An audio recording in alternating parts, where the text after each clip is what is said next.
حدیث موجود ہے اور امام بخاری نے اس کو لکھا ہے کہ نبی پاک صلی اللہ علیہ وسلم سے ایک شخص نے کہا تھا یا رسول اللہ میرے پاس 1 دینار ہے، میں کہاں خرچ کروں؟ حضور نے خرچ کرنے کی ترتیب بتائی، فرمایا اسے اپنی ذات پر خرچ کر۔ عرض کی یا رسول اللہ صلی اللہ علیہ وسلم اگر میرے پاس 1 اور دینار بھی ہو؟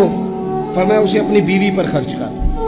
کہ یا رسول اللہ اگر 1 اور دینار بھی ہو؟ فرمایا اپنی اولاد پر خرچ کر۔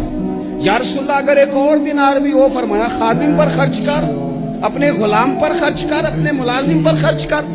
یا رسول اللہ اگر 1 اور بھی ہو؟ تو فرمایا پھر تو تجھے اللہ کے راستے میں دینا چاہیے نا، پھر تو تجھے فی سبیل اللہ کچھ کام کرنا چاہیے نا۔ اگر اللہ نے تجھے یہاں تک وسعت دی ہے کہ بیوی کا خرچہ بھی پورا ہو گیا، بچوں کا بھی ہو گیا، خادم کا بھی ہو گیا، تیرا اپنا بھی ہو گیا، اتنی ساری نعمتوں کے بعد بھی اگر کوئی نہیں بانٹتا پھر اسے سوچنا تو چاہیے نا، اسے غور تو کرنا چاہیے نا۔ جب اتنی ساری اللہ نے اسے وسعت دی